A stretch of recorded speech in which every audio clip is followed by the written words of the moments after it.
Okay, hello everyone. So we might make a start of the training session today. So you're all very welcome as always.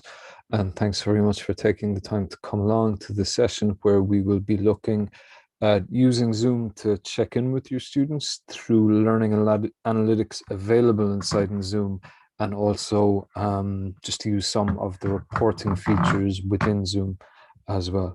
So in terms of learning analytics, there's a couple of different kind of elements. Now, I know that Shane covered some of this in the training session earlier in the week, but maybe just very briefly to identify that learning analytics is essentially I suppose, the process of taking data from a system and being able to apply it for specific purposes, for our purposes, to help support student learning. And as is identified there, its aim is to provide, accurate and actionable insights into the learning process through the exploration, modeling, aggregation of relevant data sources, and optimizing conditions in which learning can flourish. I guess one thing maybe just to be aware of in terms maybe in general of learning analytics, is that there tends to be a lot of language which is used around learning analytics, which can be a little bit intimidating. Very often kind of, yeah, like I said, a lot of the language which is used can be quite high stakes, for lack of a better term, and quite technical. And I suppose one thing which I believe is important to kind of bear in mind when talking about learning analytics is that, you're kind of using learning analytics nearly every day you're inside in a classroom, particularly in a face-to-face classroom. You're interpreting information related to who comes to class, whose face you haven't seen for a bit, who contributes during class, who's late handing up material. So learning analytics comes with a lot of technical jargon and a lot of, I suppose, fancy terminology. But it is maybe important to be aware that, it doesn't, good learning analytics, it doesn't need to be kind of jargon driven. It doesn't need to rely on machine learning and artificial intelligence and all these kind of different elements. Learning analytics really, when you get down to it, is just the process of taking in a wide range of information and using that data to inform your choices around learning, supporting learning, intervening in a student's learning, facilitating learning. So I would say maybe don't worry too much about some of the terminology or the jargon which is used in relation to learning analytics. It's at its heart not a particularly complicated, or not a particularly, doesn't have to be a very kind of high tech part of teaching and learning. And I would say one element maybe just to be aware of is sometimes some terminology which is used is descriptive analytics, which is essentially information on what has happened or what is happening, which is useful for, I suppose, developing evidence or an understanding of the current situation. And predictive analytics then refers to, I suppose, using modeled historical data to predict likely outcomes of current or future kind of situations. And again, I would say maybe just to not worry too much about the terminology which is used there. Again, this is something which I think nearly every lecture does on an ongoing basis, is kind of develop an understanding based on a student's attendance, based on their assessments, based on their feedback, based on their contributions, based kind of on how visible or vocal or kind of whatever they are, how likely are they, or what is the likelihood that they're going to do very well in their assessment or in their qualification or in their grades, or how likely is it that they might need some extra support. So again, it's kind of, I think that's maybe not a bad example of, very kind of technical jargon, but referring to something which kind of most of us do day in, day out anyway, as part of our teaching. And maybe just to be aware, I suppose learning analytics can come from any number of different areas and any number of different kind of tools, but it is something which maybe belongs in the whole area of kind of classroom management and tracking. So if you want to categorize learning analytics, this is kind of the area in which it would reside.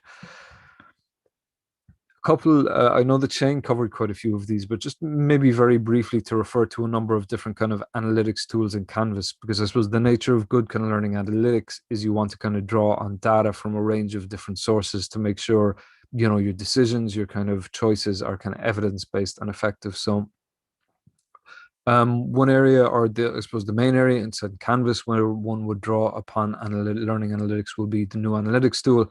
And again, inside your Canvas module, you simply click into the new analytics area.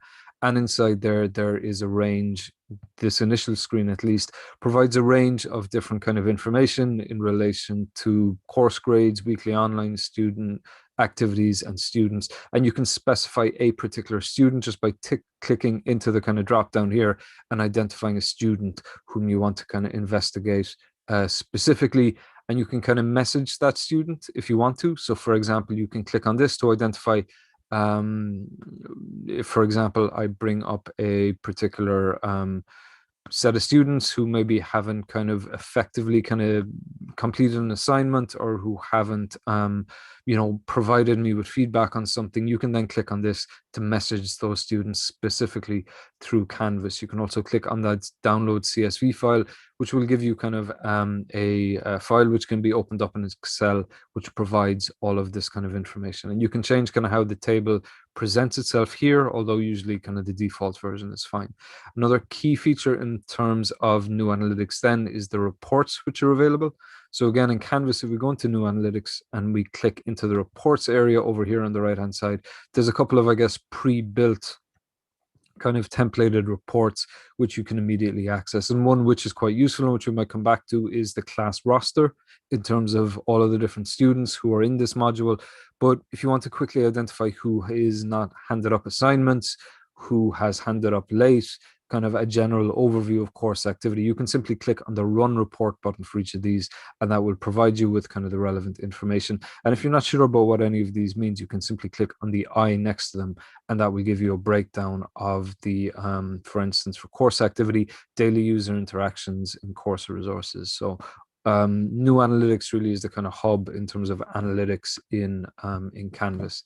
And an additional element then is inside in student interaction. So apologies, some of my slides aren't showing up correctly, but if we were to talk about student interaction, that can be accessed very quickly and easily by simply clicking into the people area inside in your Canvas module. And from there, if you want to, what you can do is you can simply click on a student, on their name. And if you click into their kind of information here, what you can do is you can quickly access some kind of learning analytics for this specific student over on the right-hand side here. So the interactions report, for example, gives you a breakdown of your kind of engagement with them over a certain since the module began. You can click on the access report in order to kind of gather information on what elements within the module that they have accessed. And you can also click on the access report if you want to get quite kind of, sorry, that was the one I was just in. I meant to say you can click on the new analytics tab over here on the right hand side if you want to quickly access, I suppose, the new analytics area for this particular student. And again, that kind of identifies the course grade, the weekly online activity, and the communication elements which that student has been engaged in. So that's a quick kind of overview of new analytics within the Canvas environment. Now, when we talk about Zoom, there's more than one place where you can gather learning analytics related to Zoom. One of the most efficient and kind of straightforward ways of doing so is by simply going into the Zoom area in Canvas, where there's a number of different kind of analytics available. So if I click into the Zoom area inside in this module, excuse me, what I can see immediately is that if you know, these are all the upcoming meetings, I have the ability to schedule a meeting, so on and so forth.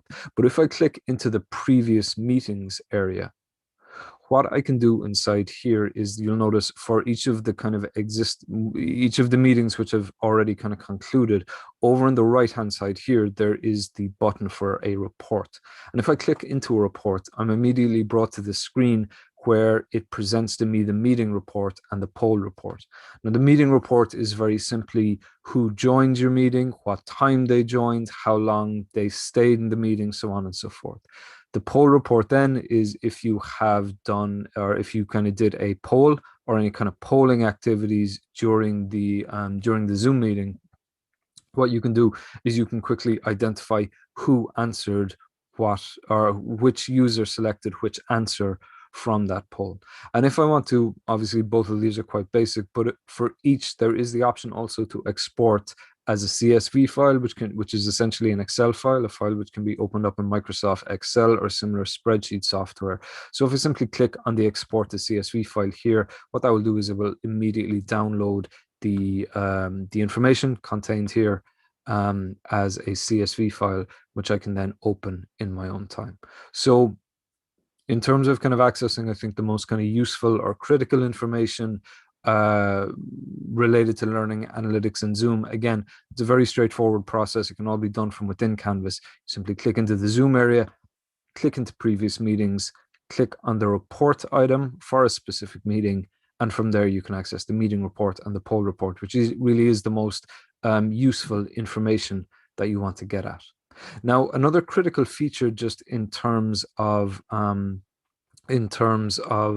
I suppose checking in with students inside in the Zoom environment is also actually the use of polls. So if in doubt, what you can do inside in Zoom is to click on the polling button at the base of the screen. And what this will allow you to do is this will basically allow you to quickly and kind of easily bring up a poll. If you haven't set up a poll kind of previous to the meeting, what this might ask you to do is it might ask you to set up a poll in the back end of Canvas, or in the back end of Zoom. So it might redirect you to tlcit.zoom.us, where you will be asked to develop a question. But polls are kind of a very effective tool within Canvas, within Zoom, of just checking in with people, checking in with your students. In terms of how you might want to kind of use polls, there's a number of different kind of elements, and you might be able to kind of facilitate some or all of these depending on kind of how you want to use polling. So one kind of useful way of using polling is to immediately kind of gauge understanding during a lesson. So as you go through the material, to maybe offer a poll at one or more points during the session, to very simply kind of ask students, have you understood everything? Is this clear? And that can kind of be an opportunity as well to ask if they have any questions and to support those. You can also use a poll during a live session to kind of gather feedback. So that's a very useful kind of way of being able to kind of get people's feedback, get people's opinion on kind of what is being covered. So for example, do you agree with this approach? Do you see any difficulties with this approach? Have we covered anything which is have we covered anything which is a better option than this? And kind of something which kind of regardless of how you want to use polling, one element which polling does offer is it does kind of ensure engagement to a certain degree. So for example, if I ask students attending a live class with me, have you understood this? Does anybody have any questions? Is this clear? Do you agree with this? You know, there can be that kind of pregnant pause while you're waiting for people to enter into the chat area or to turn on their mic and give feedback. By offering a poll and kind of obliging everybody to kind of fill in the poll, it is a way of making sure that learners are paying attention, that they're tuned into the session. And it also can kind of be, I suppose, it can facilitate kind of quicker feedback. So instead of waiting for everybody to finish typing, waiting for someone to be brave enough to turn on their mic, if you offer up a poll and you ask everybody to select an answer, you can kind of quickly oblige the learner to kind of give an opinion, to give feedback, and you can use the results of that poll to lead on to discussion, to debate, to additional feedback. So for example, if people identify they haven't understood anything, it can be a good opportunity to ask a learner then who selected no, I didn't understand anything in the poll, to have them turn on their mic or to have them enter into chat what exactly they didn't understand. It can be a useful means of leading to debate or to kind of having learners offer alternative solutions. If they don't all agree with something, you can ask, okay, well, somebody who selected no, can you please just share with us what approach you would take or why you disagree with that, or so on and so forth. And one kind of mean trick which I do is when I offer a poll, I tend to say to students, I'm not going to move on until everybody has selected an answer. So that kind of obliges everybody to fill in the poll ASAP. Polls can also be used in a live session to offer kind of some form of learner autonomy. So for example, in a live session, let's say you might use a poll towards the end of a session or even midway through a session to offer learners some kind of choice in terms of direction and make the entire kind of lecture a little bit more democratic. So I might, for example, say, okay, there's a half hour left in the class. Do you want to use that time to work on your assessment? And I can kind of, people can ask me if people have any questions, they can ask me and we can kind of discuss in the breakout room. Or would you prefer that I move on and I cover this element of the training or of the session, or else potentially you might offer a poll asking learners, okay, what in particular do you want me to revise with a view to the upcoming assessment deadline? So learning analytics tend to kind of draw, like I mentioned, on information from a wide variety of areas, but it is important maybe kind of when we're talking about learning analytics to not only think in the kind of long term or the kind of time outside of class, but also to maybe think about how we could use these kind of tools to make class a little bit more engaging, to check in with learners. And like I said, polls are very useful as a way of kind of engaging learners, gauging understanding, gathering feedback, and offering some form of autonomy. And they can be quite a useful alternative to, like I said, waiting for everybody, which I'm sure we've all had this experience, waiting for students to type into a chat box, or else waiting for students to turn on their mic and give you feedback. Now, as I mentioned, there are learning analytics related to Zoom inside in the Canvas environment. And for the most part, I think this is the most useful information, the meeting report and the poll report. That said, there is also another space where learning analytics related to Zoom can be accessed. And that is by going to telcit.zoom.us. Sorry, you'll just have to bear with me 2 seconds. And inside in this environment, what you will see when you enter into the area is that over on the left-hand side, there's a number of different menu options available. If you click into reports, what you can do is you can access specific reports related to the usage of Zoom, but also specifically to certain meetings. So within this environment, probably the most useful kind of report option is the usage report. So what the usage report does, it simply allows you to list a view of your different meetings, and inside those to gather data in terms of who attended, how long they lasted, so on and so forth. So it provides much of the same information inside in Canvas as this meeting report, but you do have a number of options inside here. So one thing you can do is you can clearly specify, okay, how far back do you want to go? So you can use the kind of calendars up here to say, okay, well, I want to see reports from, let's say, 2020 up to today in 2021.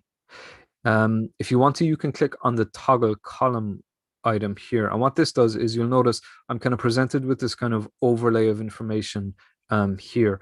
What I can do if I click on the toggle column item is I can identify, okay, I want to just see the date.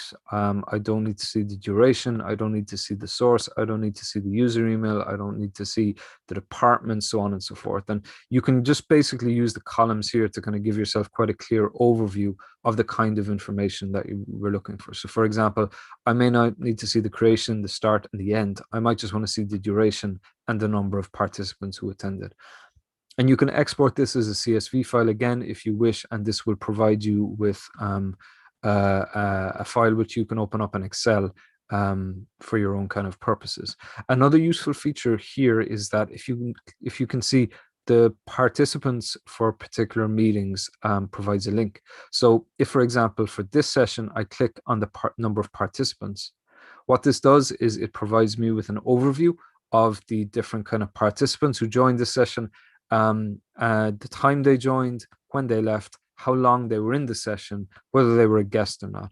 And if I want to, I can simply click on Export with Meeting Data and click on the Export button up here. And again, that will give me an Excel file, which I can then use to clearly kind of who attended this meeting, how long they stayed for, what time they joined, so on and so forth. So the usage report is quite a useful kind of way of accessing much the same information that's in the meeting report here, but just gives you a little bit more control over what information you get. If we click back into the reports area again, there is also the option for meeting reports, which refers to registration reports and poll reports for meeting. Now, I would say usage reports to a certain degree isn't, the meeting report, despite its title, is not particularly useful always. So if you want to, you can, there are two options up here for a registration report or a poll report. Now, one of the difficulties is in terms of the registration report is that inside in MTU Cork, there isn't really a need for anybody to register. People are automatically authenticated on the basis of their MTU account. So there isn't really much of a need for a registration report inside in Zoom. The poll report serves much the same purpose as the poll report inside in Zoom here. You can very simply just kind of click on the generate button over on the right hand side here, and that will develop a report related to your poll and allow you to download that information. So generally, unless you kind of really want to specify the type of report information you're getting, all of the most relevant information is going to be available to you inside in Canvas anyway. Otherwise, if you go to telcit.zoom.us, you can click into the usage report area, and I think that will give you the most important information. Again, you can kind of adjust the number of columns that appear here for you, and you can click on the participant window to access the relevant information. So you might be saying all of which is fine, but how exactly is that going to be useful? Sorry, one other item that I actually should mention just in relation to reporting inside in telcit.zoom.us is actually the recording analytics. So the report area here is going to identify who attended my live sessions. If I want to see which students have actually viewed the recordings that I put that would be automatically available inside in Canvas, what I can do is I can click into the recordings area over on the left-hand menu here. And what I can simply do then is I can click into the meeting in question. Again, I can search for the different meetings according to date, or excuse me, the different recordings according to date and ID and so on and so forth. But when I'm happy, if I click into a particular recording, you'll see here that there is this little item here for recording analytics. And if I click into that, what that will do is it will give me an indication of who has watched the report, over what kind of period of time, how often they've watched it, how long they've watched it. And down here, what I can do is I can move from summary to by view, which is the most useful information, as that gives me an indication of who has watched the recording. And by download isn't really important for us because all MTU students, can't download recordings of Zoom sessions. If I click on export to see as CSV file, again, that will give me a file which I can then open up in Excel, which will allow me to view the relevant information. So for an actual recording, the recording analytics will appear something like this. And again, under the view area, under the by view tab down at the bottom of the screen, you can clearly identify who watched the session or who watched the recording, when they watched it, how long they watched it for. So like I was saying, all of that is kind of fine and well and good, but you might well be asking, well, how exactly is that going to help me, or how can I put that into actual use? So what we can do, what I can do here is I can very quickly show you how you can use that data to identify week to week who might be disengaging or which students might be at risk. So in order to do so, what we might gather very simply is a class roster. So to do that, I simply go into new analytics, I go over to the reports area on the right hand side, and I can click on class roster, and that will allow me to quickly grab that information.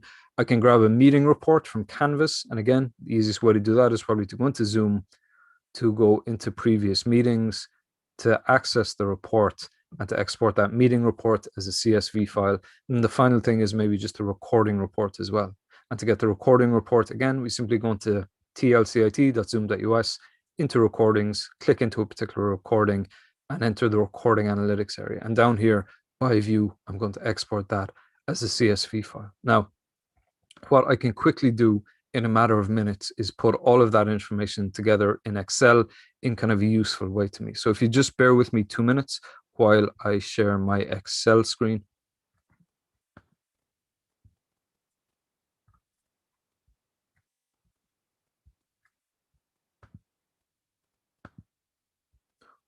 Okay, so inside in Excel, what I am able to do is I have my class roster here, and I also have my recording analytics export file over here, and I have my meeting report here.